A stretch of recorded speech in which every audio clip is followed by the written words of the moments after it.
ስለ ቴዲ ለመናገር እድል ሳገኝ እና ሰው እንደሚሰማው ደግሞ ሳውቅ በጣም ደስ ይለኛል። ቴዎድሮስ አባትና እናት፣ የቴዎድሮስ ቤተሰብ፣ መላው የኢትዮጵያ ሕዝብ የኔ ልጅ አለ።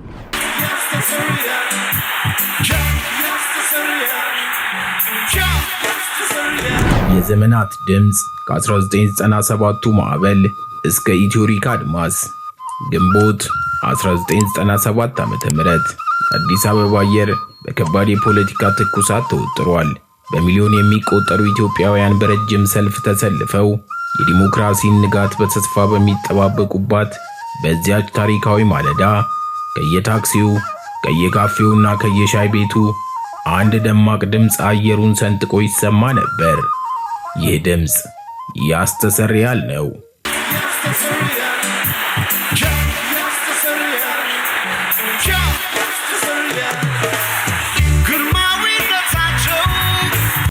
ያስተሰርያል የሚለው ዜማ የህዝቡ የልብ ትርታ፣ የታፈነው ብሶት መተንፈሻ ቱቦ ሆኖ ምድሪቷን እያናወጣት ነው።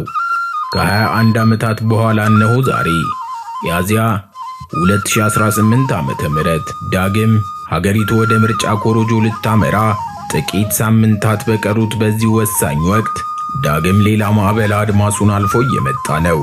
የአዲስ አበባ አየር ከመቼውም ጊዜ በላይ ታፍኗል። በአንዲት ታዋቂ ሆቴል አዳራሽ ውስጥ የአገር ውስጥና የውጭ አገር ጋዜጠኞች በጉጉት ተሰብስበዋል። ካሜራዎች ተጠምደዋል፣ ማይክሮፎኖች ተደርድረዋል። ይህ የተለመደ የሙዚቃ አልበም ማስተዋወቂያ መድረክ አልነበረም። የህልውና የነጻነትና የታሪክ ትንሣኤ ማብሰሪያ አዋጅ እንጂ። ነገር ግን በድንገት የአዳራሹ ድባብ ተቀየረ። የጸጥታ ኃይሎችና የመንግስት ባለስልጣናት ጋዜጣዊ መግለጫውን ለማደናቀፍ፣ ድምፁን ለማፈንና መድረኩን ለመበተን ያልተጠበቀ ውሳኔን አሳለፉ። አየሩ ላይ የማይታይ የፍርሃትና የውጥረት ደመና ጠላ። በተለያዩ ምክንያቶች ጋዜጣዊ መግለጫው ታገደ። በዚህ ሁሉ ግርግር መሃል ግን አንድ ሰው ምንም እንዳልተፈጠረ በእርጋታና በጽናት ቆሟል። ይህ ሰው በኢትዮጵያ ዘመናዊ ታሪክ ውስጥ መንግስታትን ያንቀጠቀጠ፣ በሚሊዮኖች ልብ ውስጥ የነገሰ፣ ለዘመናት የህዝብ ድምፅና የብሶት ማሚቶ የሆነው ቴዎድሮስ ካሳሁን ወይም በህዝብ አንደበት ብላቴናው ወይም በሚወዱት ሰው አንደበት ቴዲ አፍሮ ነው። የኢትዮሪካ አልበም የልደት ምጥ የጀመረው ቀደም ብሎ በተለያዩ የመልኩ ቢሆንም በግልጽ የታየው ግን ገዢዎች በሚፈሩት እሱ ግን በማይበገርበት በዚህ የነጻነት አዋጅ መድረክ ላይ ነው።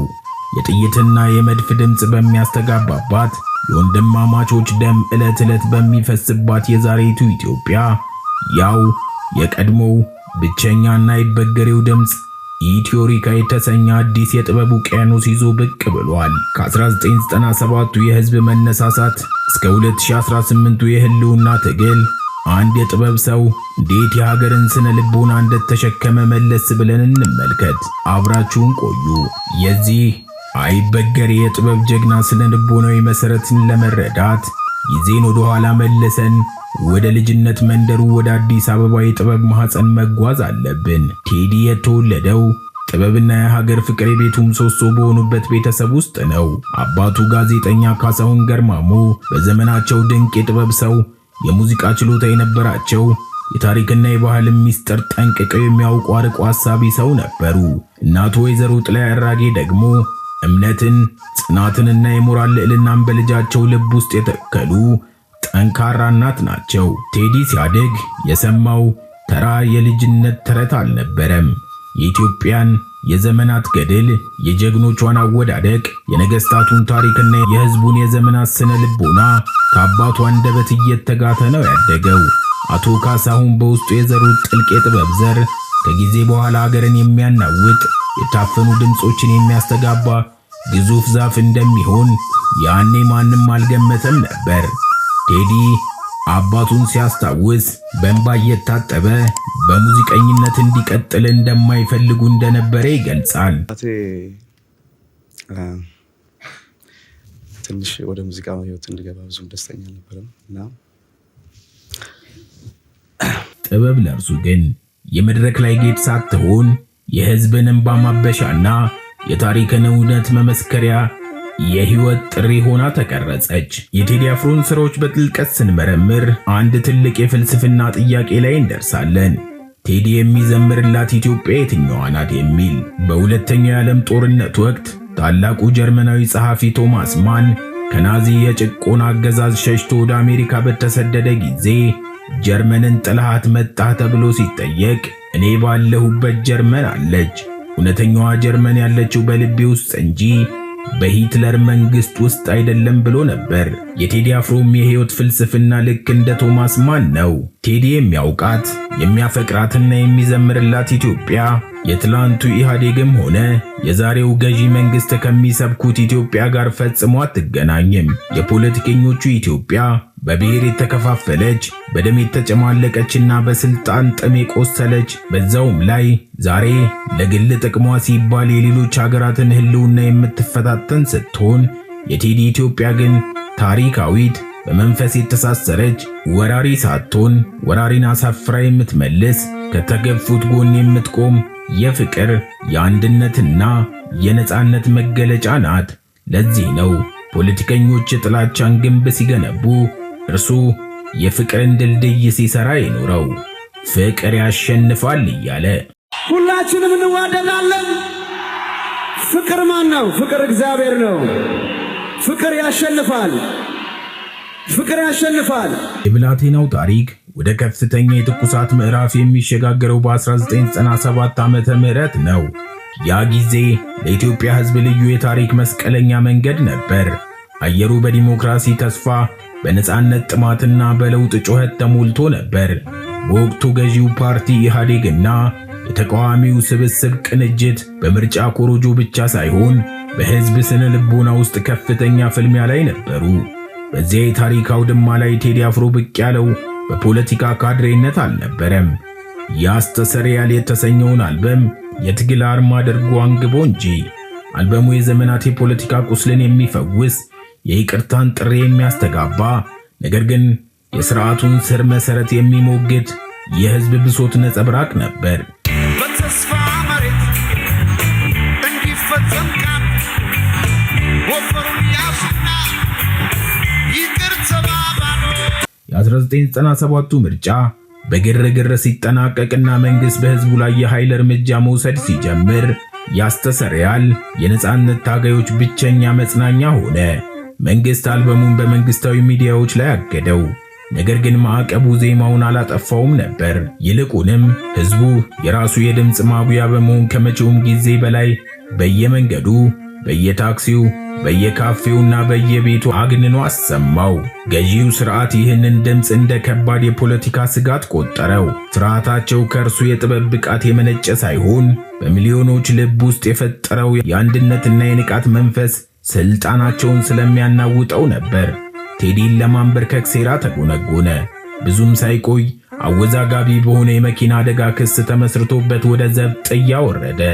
ለእስር ሲዳረግ በሚሊዮን የሚቆጠሩ አድናቂዎቹ፣ ቤተሰቦቹና ወዳጆቹ እያነቡ ሸኙት። የእስር ቤቱ ቆይታ ለቴዲ የጨለማ ጊዜ ቢሆንም የህሊናውን ብርሃን ግን ሊያጠፋው አልቻለም። በዚያ በጠባብ ክፍል ውስጥ ሆኖ የሕዝቡን ስቃይ ይበልጥ ተረዳ። ሲፈታ የጠበቀውም የሕዝብ አቀባበል እርሱ ተራ ዘፋኝ ሳይሆን የዘመን አምባሳደር መሆኑን ያረጋገጠ ነበር። ቤተሰቡ በተለይም ባለቤቱ አርቲስት አምለሰት ሙጬ በዚህ ሁሉ የፈተና ጎዳና ውስጥ የጀርባ አጥንት በመሆን የሕይወቱን ውጣ ውረድ አብራው ተጋርታለች። የቤተሰብ ፍቅር፣ የጓደኞች አለኝታነትና የሕዝብ ጸሎት የፖለቲካውን አውሎ ንፋስ እንዲቋቋም ትልቅ ጉልበት ሰጥተውታል።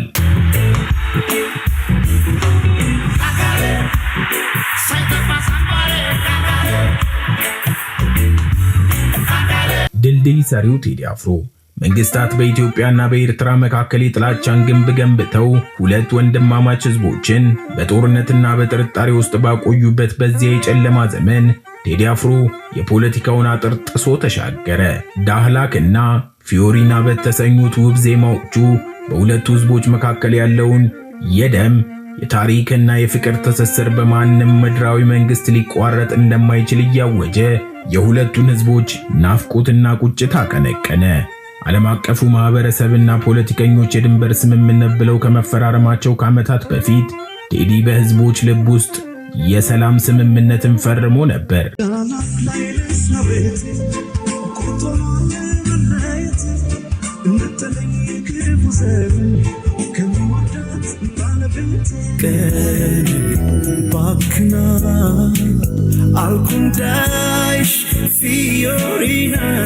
ከ1997ቱ ቀውስ በኋላ የኢትዮጵያ ፖለቲካዊ ገጽታ ከጊዜ ወደ ጊዜ እየከፋና እየከረፋ መጣ። ፖለቲከኞች ህዝቡን በብሔር በቋንቋና በማንነት እየከፋፈሉ የጥላቻን ግንብ በየመንደሩ መገንባት ጀመሩ። በተለይ በኦሮሚያ ክልል እንደ ጃዋር መሐመድ ያሉ አክቲቪስቶች የመሩት ንቅናቄ የፖለቲካውን ሚዛን በእጅጉ ቀየረው። የዚህ አይነቱ የማንነት ፖለቲካ አሰላለፍ ከቴዲ አፍሮ የአንድ ኢትዮጵያና የታሪክ ቀጣይነት ፍልስፍና ጋር በቀጥታ የሚላተም ነበር። የብሔር ፖለቲካ ቀንቃኞች የቴዲን ዜማዎች እንደ ጸረ ብሔርተኝነት በመቁጠር በስራዎቹ ላይ ከፍተኛ የጥላቻ ዘመቻ ከፈቱ። የኮንሰርት እገዳዎች እንደ ዝናብ ዘነቡበት። በሚሊኒየም አዳራሽ ሊያደርጋቸው የነበሩ ግዙፍ የሙዚቃ ድግሶች በመንግስት አካላት በጸጥታ ችግር ሰበብ በተደጋጋሚ ተሰረዙ። መንግስት በአንድ በኩል የጽንፈኛ ብሔርተኞችን ጫና ሲፈራ፣ በሌላ በኩል ደግሞ የቴዲን ሀገር አቀፍ ተጽዕኖ ይሰጋ ስለነበር ድምፁን ለማፈን የቻለውን ሁሉ አደረገ። ቴዲ ግን ለዚህ የጥላቻ ፖለቲካ እጅ አልሰጠም። ኢትዮጵያ ሲባል አምሮ አይልም ወይ ሰው ኢትዮጵያ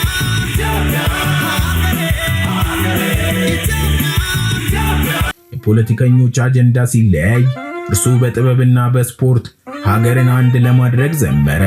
ታላቁ አትሌት ቀነኒሳ በቀለ በዓለም አደባባይ የሀገርን ሰንደቅ ዓላማ ከፍ ሲያደርግ ቴዲ አንበሳ የተሰኘውን ታሪካዊ ዜማ በረከተለት።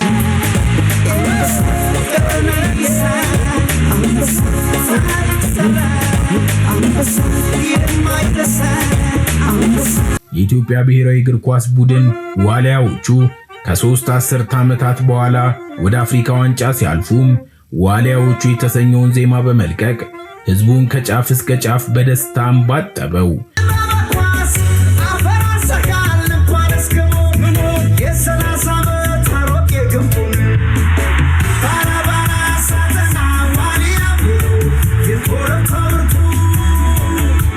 ቴዲ የዘመረው ለድል ብቻ አልነበረም፣ ለሐዘንም ድምፅ ሆነ እንጂ።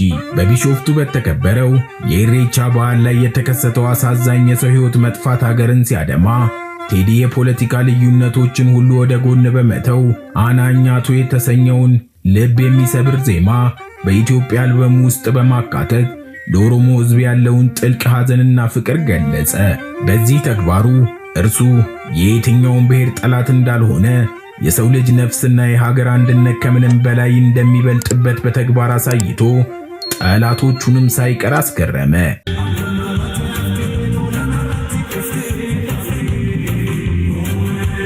ጊዜው ወስዶን ወደ 2013 ዓ.ም ስንመጣ የኢትዮጵያ ታሪክ ወደ አስፈሪ አዘቅት ውስጥ ገባ። በህወሓትና በፌዴራል መንግስቱ መካከል እጅግ አውዳሚና ደም አፋሳሽ የሆነ የእርስ በርስ ጦርነት ፈነዳ። ዓለም አቀፉ ማህበረሰብ ጦርነቱን በማውገዝ መንግስትና ህወሓት ወደ ሰላም እንዲመጡ ከፍተኛ ጫናን ማድረግ ጀመረ። በዚህ ጊዜ በኢትዮጵያ ውስጥ የታየው ክስተት ግን እጅግ አሳዛኝ ነበር። አብዛኞቹ የሀገሪቱ ምሁራን፣ ታዋቂ ሰዎች፣ ዘፋኞችና አክቲቪስቶች የውትድርና ልብስ ለብሰው የጥፋት ነጋሪት እየጎሰሙ ለገዢው ፓርቲ ሞገስና ለግል ጥቅማቸው ሲሉ ወደ ጦርነቱ ቶን ቤንዚን ያርከፈክፉ ነበር። ወንድም ወንድሙን እንዲገድል በሚዲያ ይዘምሩ ነበር። በዚህ ሁሉ የብልሹነትና የእብደት ማዕበል ውስጥ ግን ቴዲ አፍሮ ፍጹም ዝምታን መረጠ። የእርሱ ዝምታ የፍርሃት አልነበረም፣ እጅግ ጆሮን የሚፈልግ ጠቋሚ የሆነ የተቃውሞ ጩኸት እንጂ። ልክ እንደ ጃማይካዊ ቦብ ማርሌ፣ እንደ ናይጄሪያዊ ፌላ ኩቲ ወይም እንደ ደቡብ አፍሪካዊቷ ማርያም ማኬባ ቴዲ አፍሮ ዝናውንና ተጽዕኖውን የወንድምን ደም ለማፍሰስ አለዋለውም። የፖለቲከኞች ስልጣን ማስጠበቂያ መሳሪያ ለመሆን ፈቃደኛም አልሆነም። ያ ዝምታው ዛሬ ታሪክ ወደ ኋላ መለስ ብሎ ሲያየው ከሺህ የጦር ዜማዎች በላይ የገዘፈ የሞራል ልዕልናው ማረጋገጫ ሆኗል። ጊዜው ነግዶ ዛሬ በ2018 ላይ ደርሰናል። አሁን ሀገሪቱ የምትገኝበት የፖለቲካ ሁኔታ ከ1997ቱ ፈጽሞ የተለየና እጅግ ዘግናኝ ነው። አሁን በስልጣን ላይ ያለው የብልጽግና ፓርቲ መንግስት ሀገሪቱን ከዲሞክራሲያዊ ሽግግር ይልቅ ወደ ከፋ የእርስ በርስ ጦርነት ውስጥ ነው የከተታት። በሰሜኑ በትግራይና በአማራ በኦሮሚያ እና በተለያዩ የሀገሪቱ ክፍሎች የሚካሄዱ ደም አፋሳሽ ግጭቶች የወንድማማቾችን ደም በከንቱ አፍስሰዋል። ማህበራዊ ትስስሩንም ክፉኛ ጎድተውታል። ኢኮኖሚውን አዘቅት ውስጥ ጥለውታል። መንግስት በህዝቡ ላይ የፈጸመው ታሪካዊ ስህተትና ግፍ ጣሪያ በነካበት፣ ንጹሃን በግፍ በሚገደሉበት በዚህ የጨለማ ዘመን ግን ቴዲ አፍሮ ዝምታን አልመረጠም። በከባድ የፖለቲካ ጫና ውስጥም ሆኖ አርማሽ ውለብለብ የተሰኘውን ነጠላ ዜማ ለቀቀ። ይህ ዜማ ዝም ብሎ ሙዚቃ አልነበረም። መንግስት በህዝብ ላይ ለሚያደርሰው ጭቆና የተሰጠ ሕያው ምላሽ፣ የተዋረደችውን የሀገር ሰንደቅ ዳግም ከፍ አድርጎ የማውለብለብ ህዝባዊ አዋጅ ነበር። አርማሽ ውለብለብ የተስፋ መቁረጥን ድባብ ሰንጥቆ በኢትዮጵያውያን ልብ ውስጥ የጽናትና የማንነት ኩራትን ዳግም ያቀጣጠለ ታላቅ ሥራ ሆኖ አለፈ። ዘመን አዲስ በፍቅር ቀለም ብቅ በኢትዮጵያ ሁኝና መስከረም። በዚህ ልብ በሚሰብር ሀገር ህልውናዋ በተፈተነበት የ2018 አጠቃላይ ምርጫ አፋፍ ላይ ባለንበት ወሳኝ ታሪካዊ ቅጽበት ነው እንግዲህ ቴዲ አፍሮ ኢትዮሪካ የተሰኘው አዲስ አልበም ይዞ ብቅ ያለው። ይህ ድንገተኛ ክስተት አይደለም። ታሪክ ራሱን በላቀ ደረጃ እየደገመ እንጂ። የህዝብን ስነ ልቦና ጠንቅቆ የሚያውቀው ቴዲ ይህንን አልበም ለህዝብ ለማድረስ ሲል የከፈለው መስዋዕትነት እጅግ አስገራሚ ነው። በቅርቡ ከሰዋሰው መልቲሚዲያ ጋር የነበረውን ውል በማቋረጥ የተከፈለውን በሚሊዮን የሚቆጠር ቅድመ ክፍያ ወደ ኋላ በመመለስ የራሱን የጥበብ ነፃነት በአደባባይ አወጀ።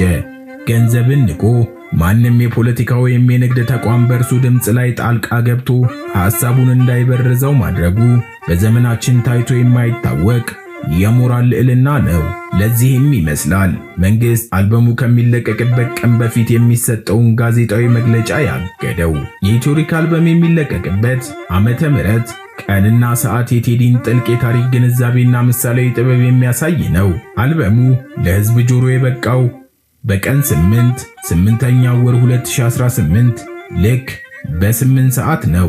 ይህ የቁጥሮች ስሌት እንዲሁ በአጋጣሚ የተመረጠ አይመስልም። ቁጥሮቹን ዓመተ ምህረት ቀንና ሰዓት አድርገን ስንደረድራቸው 18 8 8 የሚል እናገኛለን።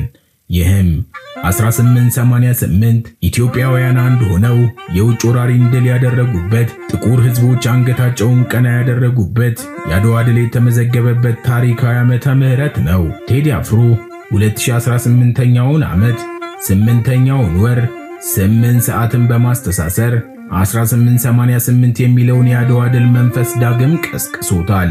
ይህ በጦርነትና በብሔር ፖለቲካ ለተከፋፈለችው የዛሬቱ ኢትዮጵያ እንደ አድዋው ዘመን በአንድነት ቆመን የውስጥና የውጭ ፈተናችንን እናሸንፋለን የሚል ስውር ግን እጅግ ኃይለኛ ታሪካዊ መልእክት ያዘለ ይመስላል።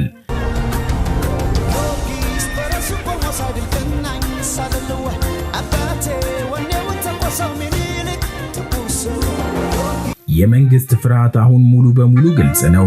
በ1997 ህዝቡ የጠማው የዲሞክራሲ ስርዓት ግንባታ ነበር። ዛሬ ግን ከምንም በላይ የሚናፍቀው የጦርነት ማብቃትን፣ የወንድማማቾች እልቂት መቆምን፣ የሰው ልጅ በህይወት የመኖር መብት መከበርንና ሀገራዊ መረጋጋትን ነው። በዘንድሮው ምርጫ የብልጽግና ፓርቲ የሚያካሄደው ትግልም የተሰባበረች ሀገርን የመጠገን ሳይሆን የፖለቲካ ህልውናን በጉልበት የማስቀጠል ጥረት ሆኗል። ኢትዮሪካ በዚህ የፖለቲካ ትርምስ ውስጥ የሚወድቅ የእውነት ቦምብ ነው። አልበሙ በዘመናዊ ቴክኖሎጂ የታገዘ ጥልቅ የሲኒማቶግራፊ እይታን የያዘ ግዙፍ የጥበብ ሥራ ከመሆኑም በላይ ህዝቡን ከጦርነት አዙሪት አውጥቶ የጠፋውን የህሊና ዳኝነት ዳግም የማነቃቃት ኃይል አለው። የቴዲ አፍሮ ሕይወት የሚያስተምረን ትልቅ እውነት ቢኖር ይህ ነው። መንግስታት በካድሬና በጦር መሳሪያ ህዝብን ለማንበርከክ ሊሞክሩ ይችላሉ። ፖለቲከኞች የጥላቻን ግንብ ሊገነቡ ይችላሉ። እስር ቤቶችና የጸጥታ ኃይሎች የጥበብ ሰውን አካል ሊያስሩና ጋዜጣዊ መግለጫውን ሊያስተጓጉሉ ይችላሉ። ነገር ግን ለእውነት፣ ለሀገር ፍቅርና ለሰው ልጅ ክብር የቆመን ታላቅ መንፈስ የትኛውም የምድር ኃይል ሊያግደው አይችልም።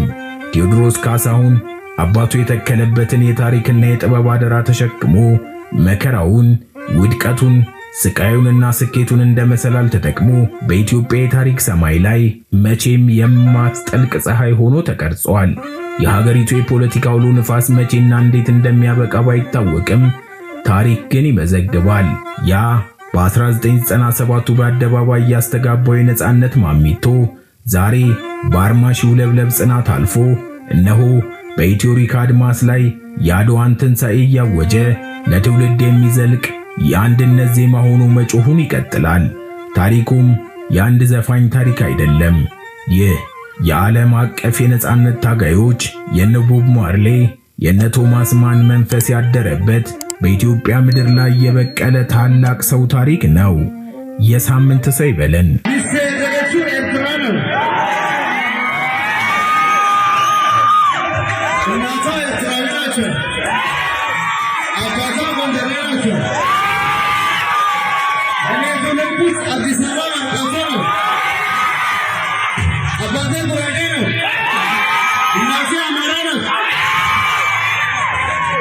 ከኢትዮጵያ